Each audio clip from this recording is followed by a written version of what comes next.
What's up everybody? If you that don't know me, my name is Chris, aka Mr. Grow It, and I'm back with another Q&A video. This time around I decided to do intermediate questions.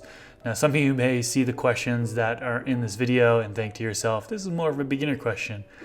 Trust me, I do have beginner questions in a separate category. These ones I felt like they're more intermediate questions. You might disagree. That being said, this will be the intermediate questions Q&A. I'll have a beginner questions Q&A and also an advanced questions Q&A. So if you have any questions that you want me to potentially answer in a future episode, please leave them down in the comment section below. I do get a ton of questions in the comment section, so I certainly can't guarantee that I'm going to answer every question that's asked. Before we get into the questions, I just want to give a quick shout out to our sponsor for this episode. Thanks to Mars Hydro for sponsoring this episode. They sent me over their FC4800 LED grow light, and this thing looks pretty awesome. It has 2016 total diodes consisting of Samsung LM301B and Osram 660 nanometer diodes, and they're powered by an Inventronics driver. It pulls 480 watts from the wall, covers a 4 foot by 4 foot grow space, and has an efficiency of 2.8 micromoles per joule. It does have a dimmer on it, so you can adjust the power output, and it's daisy chainable up to 15 lights. I personally like the bar style design, which helps provide an even light spread across the footprint. I will leave a link to Mars Hydro website down in the description section below, and you can also use coupon code MrGrowIt for a discount on any of their products. Alright, let's get into the video.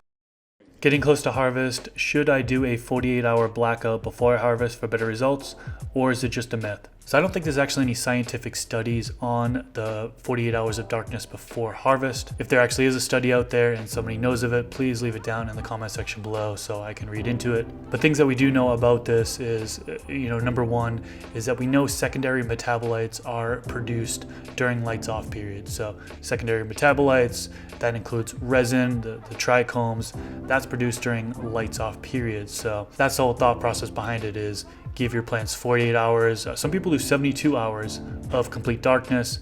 That way the plant can produce those secondary metabolites, the extra resin or trichome production, and then from there you would harvest. So as of right now, I guess we can chalk it up as bro science until actual science comes out behind it. Now I know there are some YouTubers out there that have done their own individual studies. Lost Leaf, I believe, is one of them. You can search for his name on YouTube, and he did a 48-hour darkness study, I believe. He actually took tests. He did THC test results for a plant that was 48 hours of darkness and one that was not done with 48 hours of darkness, and he did see a slight difference there. So you may want to check that out to learn more. I'm sure that there's other YouTubers out there, other people who have done their own individual studies and reported their findings on whether or not 48 hours of darkness worked for them or not. My question is about organic amendment fertilizers.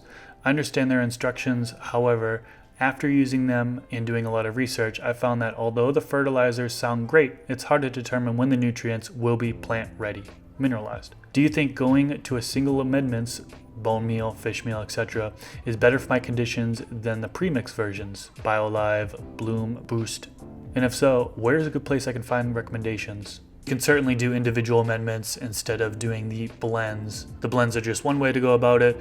The individual amendments are a different way to go about it. Now, if you're going to go the individual amendment route, I highly recommend you go by a soil mix or method that has been tried and works. A great place where you can find recommendations is Build a Soil. So buildasoil.com, they have a resources section.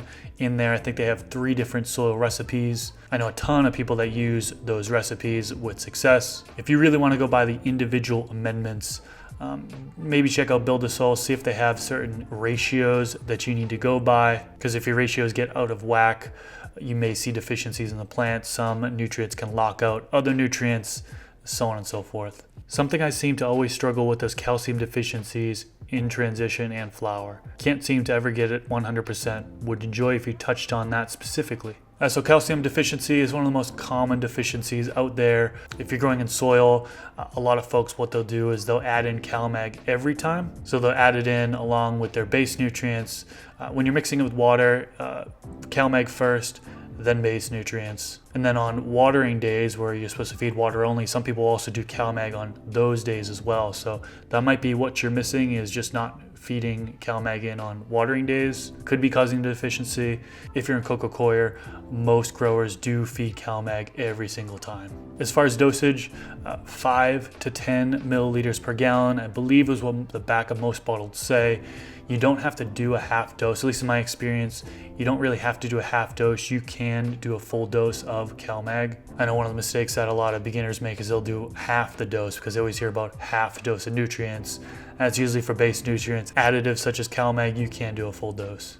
One last thing, if you're struggling with calcium deficiency, particularly also if you're growing in soil, is staying above 6.2 pH provides with a little bit better of calcium uptake. Can you reuse soil that has bottled nutrients if you really try to wash or flush it out? Short answer is yes, you can reuse that soil. I've done it before where I've flushed out the nutrients in a previous soil that I had used bottled nutrients on. So I flushed it, reused that soil.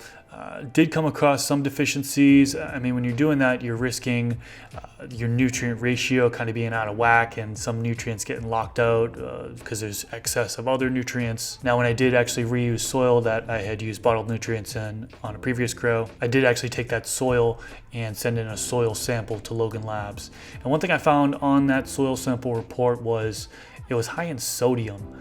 And I think that was probably one of the reasons why I was seeing issues. So for me personally, I really don't like to reuse soil that I've used synthetic nutrients in prior. And I think a lot of growers out there, I feel like a majority of the growers will actually just toss out that soil and start fresh just because there is that risk.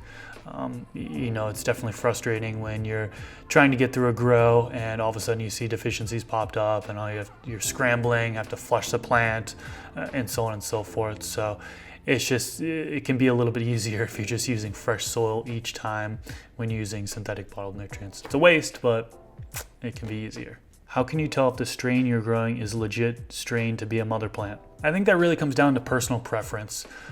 You know, if you're growing out a plant and you get into the flowering stage and you really like how that plant looks, some of the characteristics that you're looking for, whether it be, you know, frost production, the colors, so on and so forth, and you want to keep that strain around, you can actually clone it in the flower stage, re-veg it. That's called monster cropping. That can be done and that can be taken and used as a mother plant. A lot of people, instead of doing that, they'll actually cut clones while it's in the vegetation stage still. And they'll keep those plants around. Then when they get into flowering, if they like that plant, they'll keep those clones around and continue to grow it. Maybe they'll use one of those as a mother plant. Or if they don't like that plant that they're flowering, they'll just dispose of those clones. So some people cut the clones prior so they have them just in case they want to keep them. Others will do that monster cropping process and bring it back. But as far as how to tell if your strain is good enough to be a mother plant, any photoperiod plant can be turned into a mother plant. When you're talking about autoflower plants, those are on a limited lifespan, so you definitely can't keep autoflower plants as mother plants. How do you like earth dust products, and do you add anything else to it when using it? So I actually struggled using earth dust at first. However, over the years, I've gotten the hang of it. So I actually do like using earth dust now. A couple tips. I would start in larger containers. I was starting in like 3-gallon containers, 5-gallon containers, and sometimes it's a struggle compared to if you're using a larger container, which I'm using now. I'm using a 7-gallon container. Some people use 15-gallon containers or even larger than that when they're growing with organic nutrients or living soil. Things I add with it, recharge is great, Mammoth P, any microbes are going to be good to add in it. Root Magic by Blue Planet Nutrients I like to add into it. I also do teas. More so in the flowering stage is when I'll add teas in. They're either just a nutrient tea, or with earth dust products you can actually do 2 tablespoons per plant, which I think is what Dan from the Green Sunshine Company recommends. Worm castings, you know, high quality worm castings, those can be added just about at any point throughout the grow or can be put into teas. And then I also like to use molasses as well, both as a soil drench sometimes, mostly in flowering stage, and also as a food source in my teas. Is it okay to use flavored Epsom salts than just plain Epsom salt if you can't find it? Epsom salt is magnesium sulfate. I highly recommend getting a Epsom salt that doesn't have any additives in it. So just look in the back of the directions, look for 100% magnesium sulfate. I'm not sure what additional additives are in the Epsom salt that you're looking at, but it's probably not good in your garden. What do you think about growing at a low 20 to 30 RH during the flowering stage? Will it make my buds more dense? So that's a really low humidity. RH stands for relative humidity for those that don't know. That low humidity goes against VPD, vapor pressure deficit. Some of you may have heard of that and not really know what it is. With a low humidity like that, VPD actually increases. What's going to happen there is the stomata on your plant's leaves are going to be smaller. As it gets smaller, CO2 uptake reduces. Also, as the VPD increases, transpiration increases as well. As transpiration increases, roots pull in more nutrients, which could actually lead to a toxicity issue. So, for example, if you have a lot of plant available nitrogen in the medium and your transpiration increases, the plant's intaking more of that nitrogen, it could lead to a nitrogen toxicity. It's happened with me before. It's happened to a lot of people that have posted on my forum before. It's somewhat common for those that are running low humidity like that. So overall, running a lower humidity like that, the plant will still grow. It's just not ideal, and it does cause more stress on the plant. To answer your question on whether or not it makes the buds more dense, in my experience, it actually makes the buds more airy. That's just my experience. It might have just been the cultivars I was growing, but yeah, I usually have a better result as far as bud structure when I'm in the proper humidity range. After re-amending your used soil, how long does it need to cook before it's ready to reuse? Rule of thumb is 2 weeks. Some people say 3 weeks. If you have a larger pile, I was actually talking to an outdoor grower quite recently. He says that for large piles that he's growing outdoors, he actually waits 60 to 90 days, I believe he said, which is very long. But if you're a small indoor grower, 2-3 weeks is general. How many books do you have? So I'm not really sure if you're talking about how many books I've written or if you're talking about how many grow books that I have. I'll quickly show you what books I have. So a lot of you have seen me mention this one before. This is Jorge Cervantes' Grower's Bible. And this was 2006, I think, is its edition. So there are some outdated things in here. However, there's a whole bunch of good information in here. So I do really enjoy this one. True Living Organics by The Rev. This is my go-to for organic material. Haven't gotten through this one entirely, skipped around it quite a bit. Definitely need to sit through and read this thing from cover to cover still. But yeah, really good stuff if you're growing organically. Ed Rosenthal's handbook. This is actually used at Oaksterdam University. Another one that I've just kind of browsed through. I mean, this is like a textbook here. A ton of good information in this one. Ed Rosenthal is a legend. Love this one. This one's really heavy here. Cannabis Grow Bible, super thick. I mean, how many pages is this? 636, so almost 700 pages in this book. This is by Greg Green, and yes, a whole wealth of information. I definitely haven't read this from cover to cover yet, but maybe someday. The Emperor Wears No Clothes by Jack Hare. Some people mispronounce his name, Jack Hare.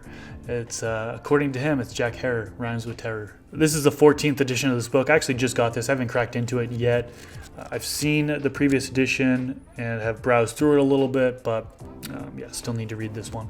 I do have the Beginner's Guide from Danny Danko. This one is a pretty good read, a lot of general information in here. I did read this from cover to cover, pretty enjoyable. And then my book right here, Complete Beginner's Guide for Growing Indoors. Now, just to talk a little bit more about this is really for the complete beginners. So I've had a couple people buy this and they have, 2-3 years of experience and like, well, I knew almost all this stuff. So it's really more geared towards if you're just starting out your first or second grow and you need kind of a walkthrough. It's a lot of general information in order just to get you through that grow. There's a lot more that can be said about the growing process beyond this. But yeah, Complete Beginners. This is available on Amazon only. I'll link it down in the description section below. Covers both soil and coco coir. And if you do end up buying it on Amazon, please leave a review. I would greatly appreciate it. I'm trying to get up to 500 reviews. I think I'm at like 220 reviews so far. So I've got quite a ways to go, almost halfway there. But if everybody out there that had purchased the book, if you're able to leave a review on Amazon or a rating, I think a star rating, I would greatly appreciate it. And I am working on another book, which I hope to have released by either late this year, the end of this year, or early next year. It's probably more early next year, but I've definitely been making a little bit of progress on it so far. And books take a while, especially the research side of things. And having more hands-on experience is some things I want to get some hands-on experience on and then write about. So it's a process, but I'm super excited about this one. I think it's gonna bring a lot of value. I'm not gonna reveal what it's about just yet. As time gets closer, I will. Giveaway time. Got another giveaway for you all. And this is actually a few different things. First off, we've got the set of rope ratchet hangers. This is by Vivo-san or Vivo-san. You know, I might have been pronouncing it wrong this entire time and they never corrected me on it. So I guess I'll continue to say Vivo-san. Could be Vivo-san though. A pair of rope ratchet hangers. We've got some protective glasses here. These are, I believe they're the green lens specifically for the blurple style lights. Got an indoor, outdoor digital hygrometer and aluminum clamp lamp. So these are really good for seedlings. All you have to do is click the link down in the description section below. It's going to take you over to Rafflecopter, and there's a few ways that you can enter the giveaway. That's pretty much it for this video, guys. If you enjoyed it, please click that thumbs up, and we'll leave it at that. Thank you so much for watching, and until next time, peace.